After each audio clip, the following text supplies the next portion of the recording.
اسلامی کا جاہل مبلغ جسے الیاس قادری کہتے ہیں. تم کون ہوتے ہو مولانا الیاس قادری کے خلاف بولنے والے؟ کیا ثبوت ہے تمہارے پاس؟ کون سا عمل ان کا جس نے دین و سنیت سے انہیں نکالا ہو؟ الیاس عطار قاضی رضوی قیامت برکات عالیہ کو بریلی شریف کی حضور مفتی اعظم کی خلافت و اجازت پیش کرتا ہوں. اللہ تعالیٰ. السلام علیکم ورحمۃ اللہ وبرکاتہ. ناظرین، میں ہوں آپ کا دوست مولانا احسان رضا. بہت ہی اہم اور خاص ویڈیو لے کر پھر سے میں آپ کی خدمت میں حاضر ہوں. قرآن مجید میں اللہ تبارک و تعالیٰ فرماتا ہے کنتم خیر امت اخرجت للناس تأمرون بالمعروف وتنہون عن المنکر. اس آیت میں اللہ یہ فرماتا ہے کہ تم بہترین امت ہو. بہترین امت کیوں ہو؟ کہ تم نیکی کی دعوت دیتے ہو اور برے کاموں سے لوگوں کو روکتے ہو. آج نیکی کے نام پر، دعوت کے نام پر بہت ساری جماعتیں ہندوستان، پاکستان اور دیگر ممالک میں پائی جاتی ہے. ان میں سے سب سے پاپولر جماعت آج کے دور میں دو ہی جماعت پائی جاتی ہے. ان میں سے ایک ہے دیوبندی جماعت اور دوسری جماعت کا نام ہے دعوت اسلامی. دعوت اسلامی کے موجودہ امیر اہل سنت حضرت علامہ مولانا الیاس عطار صاحب قادری ہیں. ان کو لے کر علماء طرح طرح کی باتیں کرتے ہیں. بعض بریلی علماء کہتے ہیں کہ یہ صلح کلی ہیں. بعض بریلی علماء ان کو جاہل کہتے ہیں، ان پڑھ کہتے ہیں، گوار کہتے ہیں. اور بعض بریلی علماء دعوت اسلامی کے بارے یہ بھی کہتے ہیں کہ یہ لوگ جس مسجد میں جاتے ہیں وہاں سب سے پہلے علماء کو ٹارگٹ بناتے ہیں. یہ لوگ لوگوں کو گمراہ کرتے ہیں، لوگوں کو بھٹکاتے ہیں، لوگوں کو غلط راستے پر لاتے ہیں. یہ دعوت اسلامی کی حقیقت کیا ہے؟ یہ دعوت اسلامی کی اصلیت کیا ہے؟ کیا جو علماء ان کو گمراہ کہتے ہیں، صلح کلی کہتے ہیں، کیا وہ صحیح کہتے ہیں؟ اس ویڈیو کے ذریعے یہ چیز میں آپ کو دکھانے اور سنانے والا ہوں. تو ویڈیو بہت اہم ہونے والی ہے. تو چلیے ہم سب مل کے ویڈیو دیکھتے ہیں کہ علماء آخر اس کے بارے میں کیا کہتے ہیں. اور وہ دعوت اسلامی کا جاہل مبلغ جسے الیاس قادری کہتے ہیں. میں نے جاہل خود اپنے آپ سے نہیں کہا ہے. علامہ شاہ احمد نورانی جو دعوت اسلامی کے بانی تھے، علامہ شفیع کاڑوی جو دعوت اسلامی کے بانی تھے، علامہ اور بہت سارے علماء کرام جن کے نام اسماء اس وقت میرے ذہن میں نہیں ہیں، انہوں نے مجھ سے خود بتایا. میں نے ان سے پوچھا دعوت اسلامی کے تعلق سے حضرت کیا ہے، ان کی کیا حیثیت ہے، وہ کون ہے؟ تو علامہ شاہ احمد نورانی نے فرمایا تھا، اللہ رحمان ہے، اللہ تعالیٰ غریق رحمت فرمائے اور ان کی قبر کو گلزار جنت بنا دے. انہوں نے فرمایا کہ ہم تمام سنی علماء نے یہ دیکھا کہ پاکستان میں دعوت جماعت اسلامی کا بڑا زور بڑھتا چلا جا رہا ہے. تو اس زور کو توڑنے کے لیے اور سنیت کو بچانے کے لیے ہم نے دعوت اسلامی کا ہمارا ذہن بنا. تو ہم نے ایک جماعت قائم کی. اور یہ الیاس جو جاہل آدمی تھے، ان کے نام سے سارے علماء کو ایک کتاب مرتب کرنے کا حکم دیا گیا اور سب کو عنوانات دیے گئے. سب نے عنوانات مرتب کر کے اور اس کا کیا نام ہے، فیضان سنت نام سے وہ کتاب مرتب کی گئی اور ان کے نام سے اسے چھاپا گیا. اور یہ بڑے بھولے بھالے سیدھے سادے لگتے تھے دیکھنے میں. علماء کے بڑے فرما بردار تھے.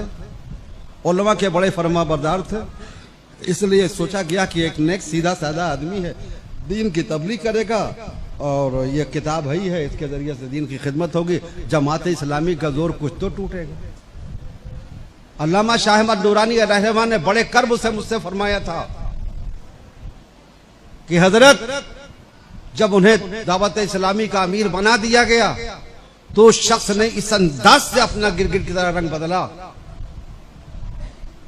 کہ اپنے تمام متبعین کو جو دعوت اسلامی سے متعلق ہوئے تھے، اس کے ممبر بنے تھے، سب کو تمام پاکستان کے سارے علماء سے متنفر کرنا شروع کیا. اور ایسا خوبصورت انداز اپنایا اور یہ ذہن دیا کہ پاکستان میں اگر کسی کی دستبوسی کی جا سکتی ہے، کوئی اس لائق ہے کہ جس کی دستبوسی کی جائے، کوئی اس لائق ہے کہ جس کے ہاتھوں پر بیعت کی جائے، تو وہ صرف اور صرف الیاس قادری ہیں، باقی کوئی اس لائق نہیں.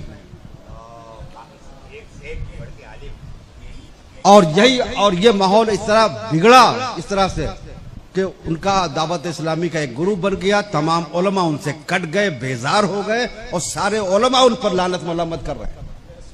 پاکستان کے علماء کی بات بتا رہا ہوں، جنہوں نے مجھ سے خود بات کی، جامعہ نیبیہ کا پورا اسٹاف آیا، محدث آئے، علماء آئے، مفتی آئے میرے پاس، اور مجھے پوری ڈیٹیل سے بتایا ان کی پوری روداد۔ علامہ شاہ احمد نورانی مجھے بتا ہی چکے تھے۔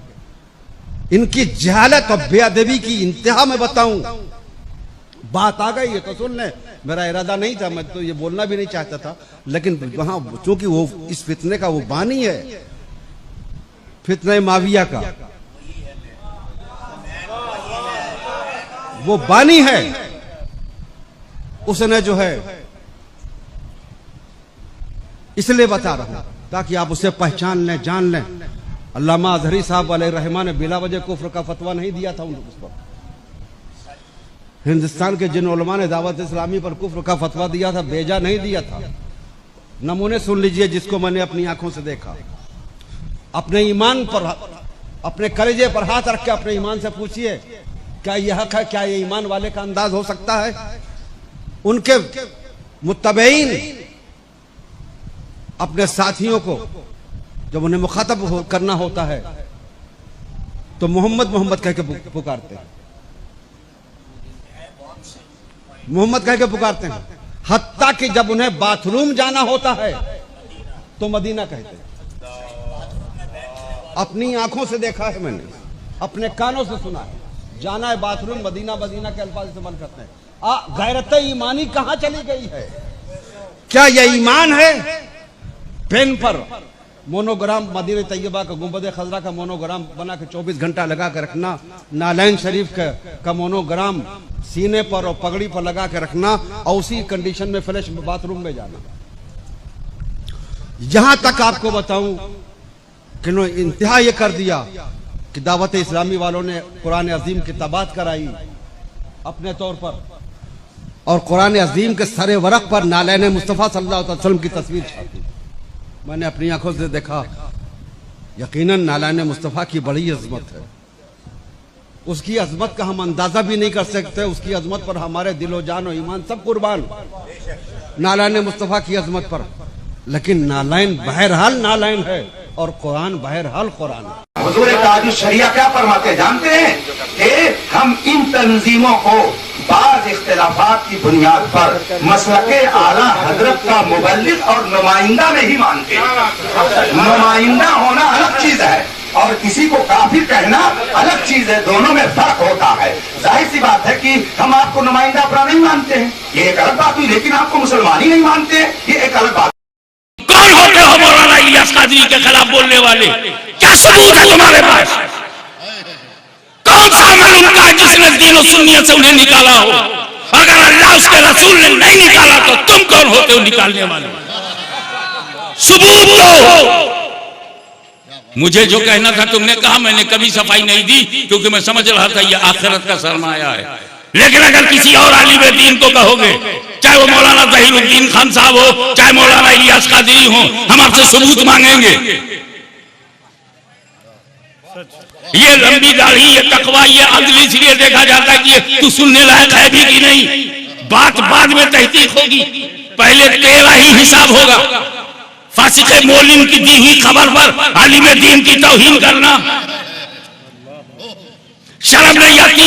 خدا کے سامنے جب مسجد میں کھڑے ہوتے ہو تو کہتے ہو پیچھے اس امام کے منہ میرا ترو کعبہ شریف کے پیچھے بڑے بڑے سیٹ ہو، بڑے بڑے تم متولی ہو، ٹرسٹی ہو، مگر جماعت میں بولتے کیا ہو؟ پیچھے اس امام کے۔ شرم نہیں آتی؟ فجر میں، ظہر میں، عصر میں، مغرب میں، عشاء میں پیچھے اس امام کے، اور جیسے نماز ختم ہو جاتی اپنے پیچھے پیچھے امام کو لے جاتے ہو۔ الیاس قادری صاحب نے لاکھوں لوگوں کو کنز ایمان دے دیا ہے۔ میں نے 1000 آدمی کو بہار شریعت نہیں دی، الیاس قادری صاحب نے لاکھوں لوگوں کو بہار شریعت۔ مجھ سے زیادہ وہ کام کر، ہاں میں جب ان سے زیادہ کام کروں تب مجھے حق پڑتا ہے کہ میں یہ کہوں کہ ان سے دور رہوں۔ What are the rights I got? For me to say be away from them, I should be higher than them. سنی تو ہے نا۔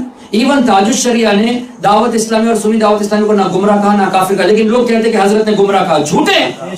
میرے پاس محدث کبیر کی ریکارڈنگ ہے، تاج الشریعہ کی ریکارڈنگ، فرمایا کہ ہم نے گمراہ نہیں کہا، نہ ہم نے کافر کہا ہے۔